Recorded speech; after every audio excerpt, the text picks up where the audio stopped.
میں نے آپ کے سامنے سورہ یاسین شریف کی ایک آیت کریمہ تلاوت کی. سورہ یاسین شریف کی جو پہلا رکوع ہے اس کی آخری آیت. سورہ یاسین شریف یہ وہ مبارک سورت ہے جو یہ فضیلت رکھتی ہے کہ اللہ تعالیٰ کے پیارے رسول صلی اللہ علیہ وسلم نے ارشاد فرمایا ان لکل شیء قلبا، ہر چیز کا ایک دل ہوتا ہے. وقلب القرآن یاسین، اور قرآن کریم کا دل سورہ یاسین شریف. اب آپ سوچیں غور کریں کہ دل اس باڈی کے اندر، اس جسم کے اندر اس کا کتنا بڑا مقام ہے. یہ دل سب سے اس باڈی کے اندر آخری یہ پارٹ ہے، حصہ ہے جس سے روح نکلتی ہے. انسان کے جسم سے جب روح نکالی جاتی ہے پاؤں سے شروع ہوتی ہے نکلنا، تو روح پوری باڈی کے اندر ہر ذرے ذرے کے اندر ہے. یہ بات ہے کہ اگر پاؤں جو ہے اگر اس کو ٹھوکر لگ جائے، ناخن اکھڑ جائے تو تکلیف ہو تو آنکھ نہیں سوتی، کیونکہ ایک ہی باڈی کا حصہ ہے. اصل میں اس پوری باڈی کو جو اکائی دی ہے، ایک ہونا بنایا ہے، 1 یونٹ بنایا ہے، وہ دل ہے، روح ہے. روح نے پوری باڈی کو ایک کا کر کے رکھا ہے. اسی طرح یہ ایک باطنی چیز ہے، امر رب. اللہ پاک نے یسألونک عن الروح قل الروح من امر ربی. محبوب آپ سے یہ لوگ پوچھتے ہیں روح کیا ہے، آپ انہیں فرما دیں کہ یہ امر رب ہے، میرے رب کا امر ہے. روح کی حقیقت آج تک کوئی نہیں جان سکا کہ یہ کیا ہے. تو اسی طرح جس طرح روح کا عملاً پوری باڈی کے ساتھ وہ موجود ہوتی ہے وہ ایک ایسی چیز ہے کہ وہ بالکل اتنی لفظ اس کے لیے لطیف بولتے ہیں، جیسے کہ ہوا ہے، ہوا یہ لطیف، یعنی اتنی پتلی ہے نظر نہیں آتی. ہوا جو ہے ہر جگہ موجود ہے. نوجوان اگر یہ کچھ اسکول گئے ہیں، انہوں نے سائنس وغیرہ اگر پڑھی ہے تو انہیں یہ پتہ ہوگا، اتنا ضرور سمجھ ہوگی کہ ہوا ہر جگہ موجود ہے، کوئی جگہ خالی نہیں ہوتی. اندر بند کمرہ ہے، اس کے اندر بھی ہوا ہے، کھڑکیاں بند ہوں، دروازے بند ہوں، کوئی سوراخ اس کے اندر نہ تو بھی ہوا اندر موجود ہے. ایک پنکھا جو ہے نا، پنکھا یہ جب چلاتے ہیں ویسے کریں اندر بیٹھے ہوئے تو ہوا محسوس ہوتی ہے. ہوا باہر سے تو نہیں آئی، پنکھے سے نہیں نکلی، وہ موجود ہے، صرف ہم نے ہلایا ہے. یہ بالکل اس طرح اس کی مثال سمجھے ذرا، ایک پانی ہے اور پانی جو ہے تو وہ ایک جگہ جمع ہے، یہ تالاب ہے. اب تالاب کے اندر آدمی جب موجود ہو، ہاتھ ایسے ہلائے تو سارا پانی حرکت کرتا ہے، ہلتا ہے. اس کے اندر جو ہیں وہ چھوٹی چھوٹی موجیں بن جاتی ہیں، وہ آہستہ آہستہ اس طرح کو پھیل جاتی ہیں. اسی طرح ہوا جو ہے یہ موجود ہے.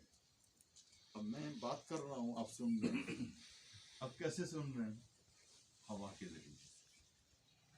میری آواز کا وزن، زور جتنا ہے یہ اس ہوا کے اندر وہ پھیلتی ہے اور وہ اس کے اندر راستہ بناتی ہے. جیسے اب تو یہ اپنے فون رکھے ہوئے ہیں، موبائل فون ہیں، لیکن کوئی تار نہیں ہے جس سے آپ بات کر رہے ہیں.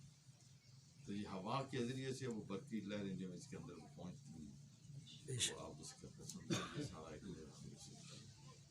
اسی طرح روح ایک ہوا سے بھی زیادہ لطیف چیز ہے، ہوا تو کم لطیف چیز ہے، اور یہ اس جہان کی چیز ہے، تو روح تو امر رب ہے، وہ کتنا لطیف ہوگا، وہ باڈی کے ایک ذرے ذرے کے اندر جو ہے وہ سمائی ہوتی ہے۔ اور دل کا فنکشن جو ہے وہ آپ جانتے ہی ہیں، تھوڑا تھوڑا سب کو یہ علم ہوتا ہے کہ ہارٹ جب رک جائے، کہتے ہیں ہارٹ فیل ہو گیا، حرکت بند ہو گئی، حرکت قلب بند ہو گئی، ختم ہو گیا۔ اب اس کا مطلب یہ ہے کہ دل پمپنگ کرتا ہے، جو بلڈ ہے پوری جسم کے اندر سرکل کرتا ہے، تو ظاہری سبب جو ہیں وہ یہ خون ہے جو پوری باڈی کے اندر ہے، دل جو ہے اسے پمپ کرتا ہے تو پوری باڈی کے اندر یہ سرکل کرتا رہتا ہے۔ تو جب وہ رک جاتا ہے تو وہ کہتے ہیں اب بلاکیج ہو گئی ہے، اب اس میں یہ آپریشن کرانا ہے، اس میں ڈالنا ہے، سٹنٹ ڈالنا ہے، یہ کرنا ہے، وہ کرنا ہے، اس کو کھولنا ہے، تو یہ خون کے سرکل کو جاری رکھنا ہے۔ تو روح کا جو آخری جب روح جو نکلتی ہے تو وہ دل سے نکلتی ہے، پاؤں سے شروع کرتے ہیں تو نکلتی ہے، تو آخر میں جب دل پر پہنچتی ہے تو بہت زیادہ اس وقت اس سے انتہائی دقت محسوس ہوتی ہے، انتہائی کرب کے اندر، تکلیف کے اندر ہوتا ہے جب وہ دل سے وہ میں ساری سی گفتگو کا حاصل کیا ہے، میں یہ بتانا یہ چاہ رہا ہوں کہ جیسے قلب کہتے ہیں، جسے دل کہتے ہیں، وہ باڈی کے اندر کتنی اہم چیز ہے۔ بے شک تو میں یہ چیز سمجھانا یہ چاہتا ہوں کہ اگر سورہ یاسین سے وہ قرآن کا دل ہے، اب آپ سوچیں کہ وہ قرآن کریم کی دل کی حیثیت رکھنے والی صورت جو اس کی کتنی اہمیت ہوگی، کتنی وہ اہم چیز ہوگی۔ جیسے نبی پاک علیہ السلام نے فرمایا ہر چیز کا ایک دل ہوتا ہے، اور قرآن کا دل سورہ یاسین شریف ہے۔ بے شک تو اس سے مجھے ان بوڑھوں سے پوچھیں جو تھوڑا بہت پڑھے لکھے ہیں، یہ حاجی صاحب ہیں اور بزرگ بیٹھے ہیں، آپ میں سے بہت سارے شاید ہوں گے جنہیں یہ پتہ ہوگا کہ ہمارے ابا، ہمارے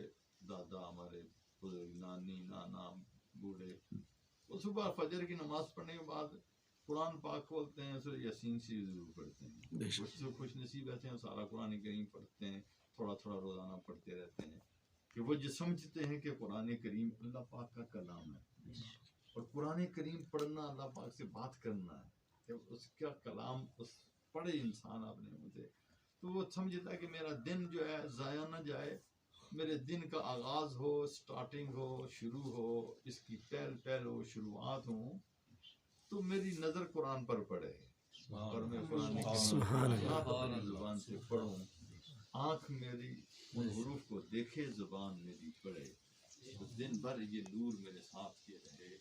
تو سورہ یاسین شریف اسپیشلی بزرگ فرماتے ہیں، اپنے بڑوں کو ہم دیکھتے ہیں، ان کو ان کے بزرگوں نے بتایا ہوتا ہے۔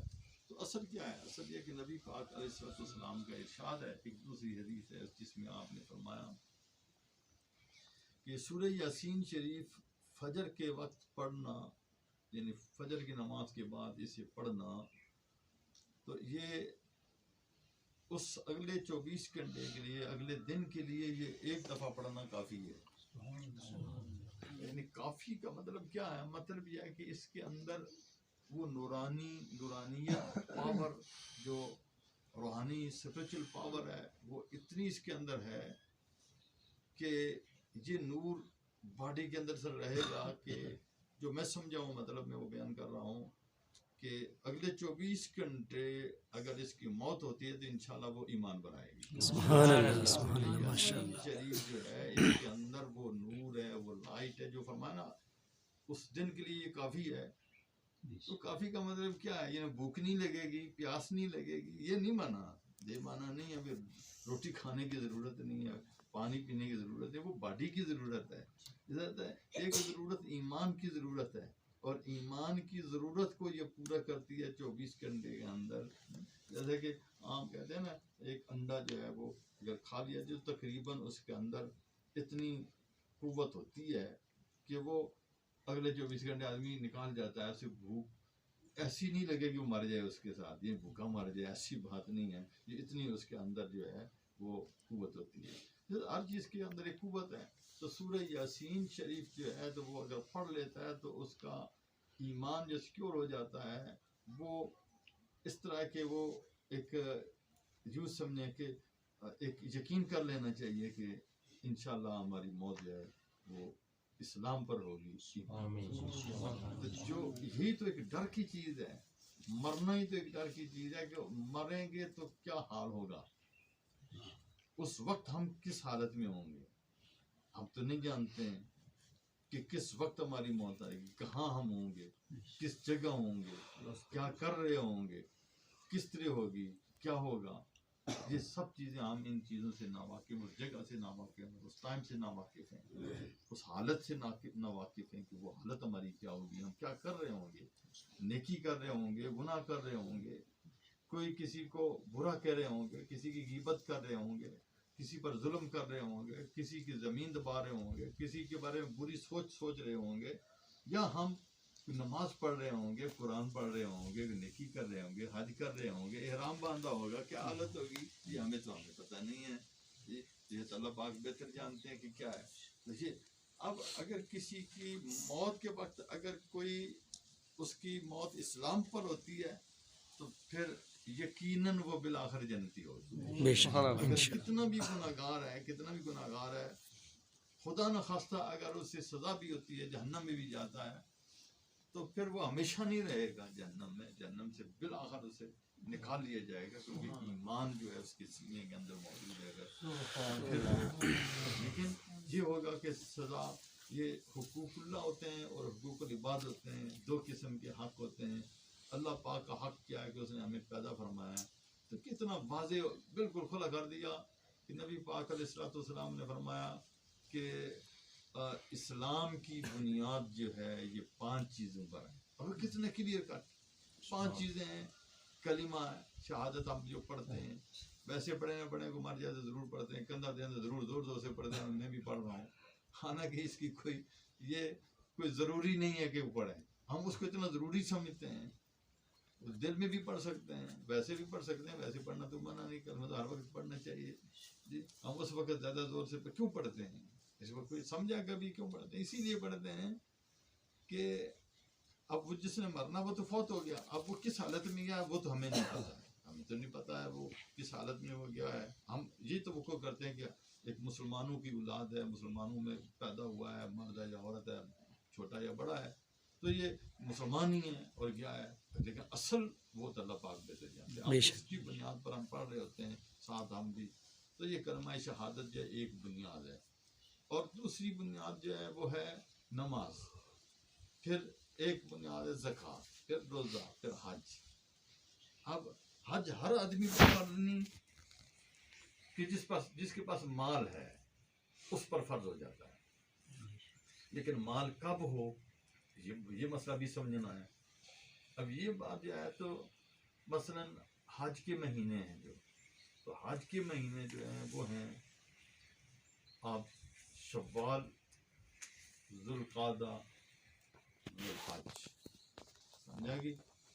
یہ 2 مہینے تو 10 دن، جن حج 9 تاریخ ہوتا ہے، 9 دن سمجھ لیں یا 8 دن سمجھ لیں، 1 دن پہلے تک جو قریب والے ہیں اس دن تک، یہ عرصہ جو ہے نا، یہ چھوٹی عید جب ہوتی ہے، رمضان شریف ختم ہوتا ہے تو چاند جب نظر آتا ہے تو شوال شروع ہو جاتا ہے، وہ پورا مہینہ شوال کا، پھر اگلا ذوالقعدہ، یہ 2 مہینے پورے، پھر ذوالحج کے 9 دن، 8 دن، 10 دن، 2 دن، یہ حج کے مہینے کہلاتے ہیں۔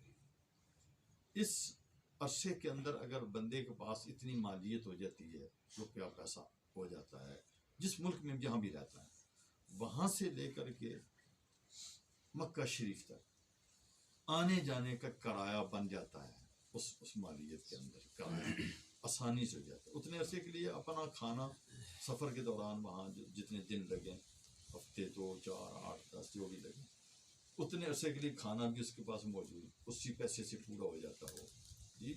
اور پلس یہ کہ پیچھے جو اس کی ذمہ داری ہے، بیوی ہے، بچے ہیں، ماں باپ، بہن بھائی، یا کوئی فرض ہے یا نہیں ہے کوئی تو پھر تو فارغ ہو گیا.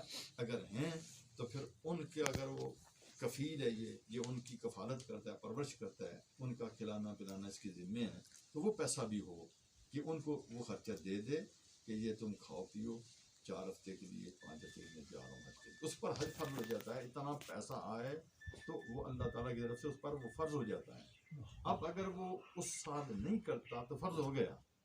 اب اگر وہ ساری زندگی بھی مالدار نہ ہو، غریب ہی خدا نخواستہ ہو جاتا ہے، کنگال ہو جاتا ہے، حج فرض رہے گا اس کے ذمہ، یہ اس کی ڈیوٹی ہے. تو اللہ پاک کی جو عبادات ہیں وہ بالکل فرض ایسا ہیں. اب اس پر کیا ہے، اس پر یہ لازم ہو جاتا ہے. حج مثلا فرض ہو گیا، مثلا مجھ پر حج فرض ہو گیا. اب فرض ہونے کے بعد مجھے ٹائم نہ ملا، میں نہ جا سکا. مجھے آج کل تو جانا بھی اتنا مشکل ہو گیا کہ آدمی اپلیکیشن دے گا، نام نکلے گا، کیا ہوگا، کیا ضرورت ہوگی. تو یہ باتیں ہو گئی ہیں.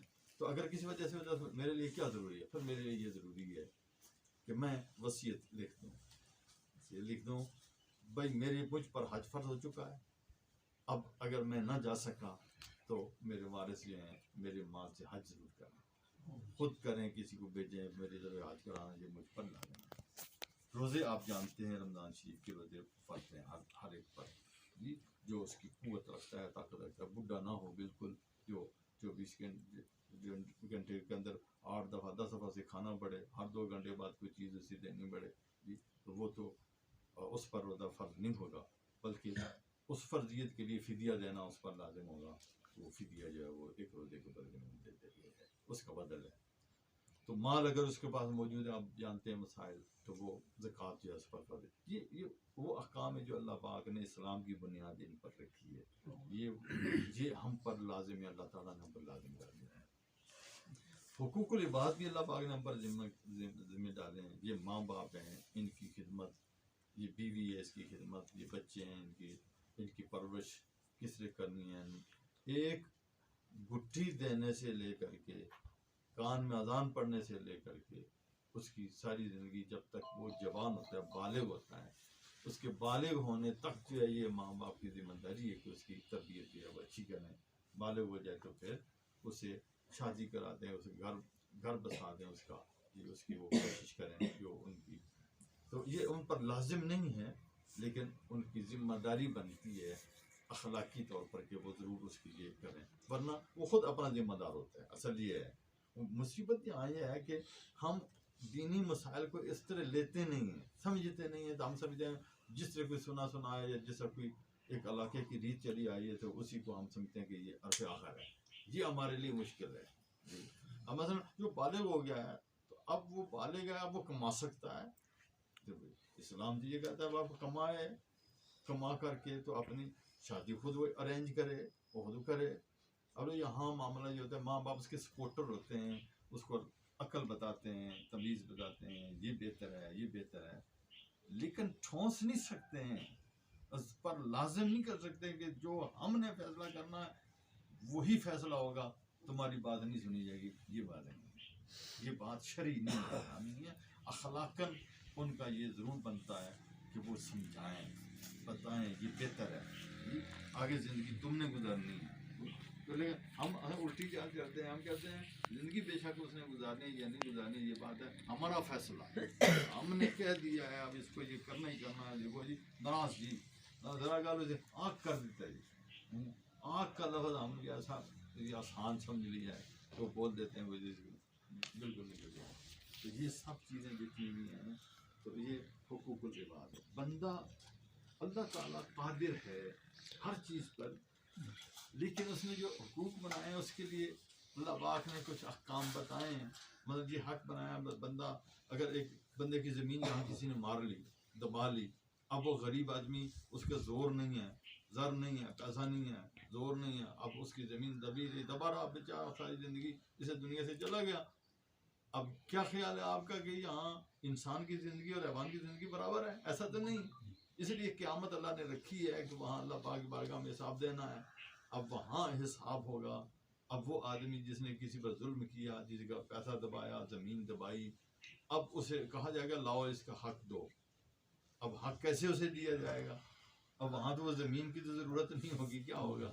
اگر اس کی نیکیاں جو ہیں حساب کرو کہ کتنا ظلم ہے اور اس کی اتنی نیکیاں بنتی ہیں، اس کے نام اعمال سے نیکیاں نکال کر کے اس شخص کو دو۔ اچھا اگر وہ نیکیاں اتنی نہیں تو پھر کیا؟ پھر اس آدمی کے گناہ جو ہیں وہ گناہ نکال کر کے تو اس کے کھاتے میں ڈال دیں، وہ نکال کر کے یہ گناہ جو ہے اس کے سر پر ڈال دیں۔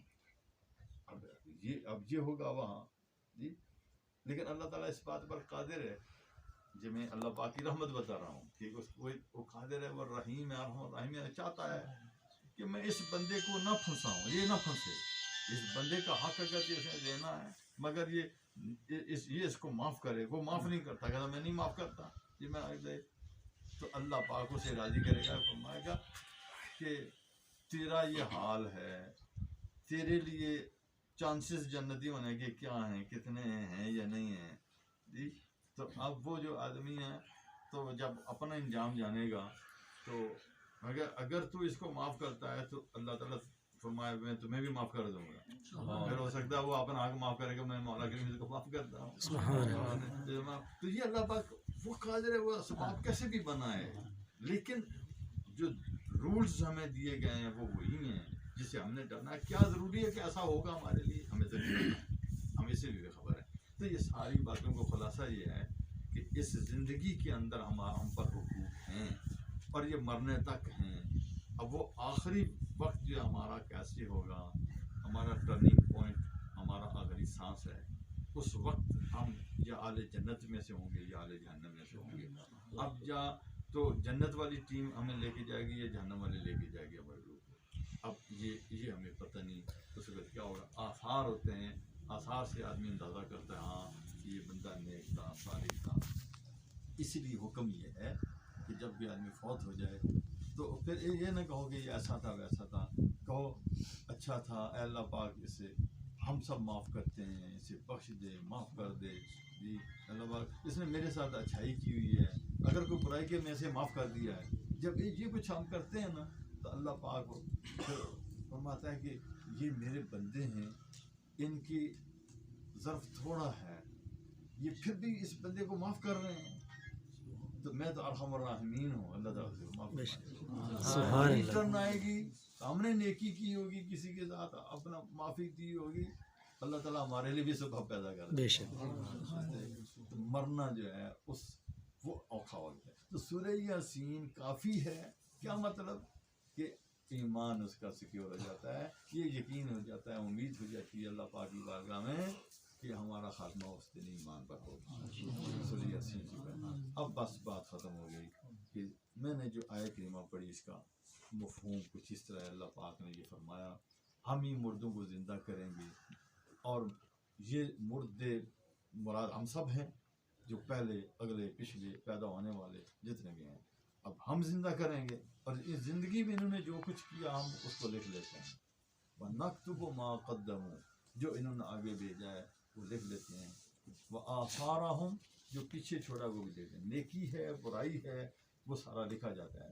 آگے جانے والی کیا چیز ہے، نماز پڑھی، روزہ رکھا، زکوٰۃ دی، حج کیا، ڈونیشن کیا، کسی کو اچھے کلمات کے وغیرہ یہ آگے بھیج دیا، کسی کو گالی دی، کسی کے لیے جھوٹ بولا، ظلم کیا، فراڈ کیا، خیانت کی، تو یہ ہمارا گناہ جو لکھا گیا۔ اور ایک نیکی ایسی ہے، مسجد بنا دی، مدرسہ بنا دیا، سڑک بنا دی، پانی کا چشمہ جاری کرا دیا، اس میں کنواں بنا دیا، مشین لگا دی، لوگ پانی بھریں پئیں، تو یہ وہ چیز ہے۔ بندہ مر جاتا ہے پر جب تک یہ عمل رہتا ہے اس وقت تک اس کے نامہ اعمال میں ثواب جاری رہتا ہے۔ اسی طرح اگر وہ برائی کا اڈا بناتا ہے، کسی جگہ وہ گیملنگ کا پروگرام بنا دیتا ہے جہاں لوگ جو ہیں وہ گیملنگ کرتے ہیں، وہاں جوا کھیلتے ہیں، پیسے لگاتے ہیں، سنوکر کھیلتے ہیں، دوسری کوئی بھی ایسی کرتے ہیں، مثلا کرکٹ کھیلتے ہیں، فٹ بال کھیلتے ہیں، اگر اس میں پیسے لگاتے ہیں تو جو پیسہ لگا کر کے کرتے ہیں یہ سب سسٹم کرتے ہیں تو وہ جوا ہے، وہ حرام ہے۔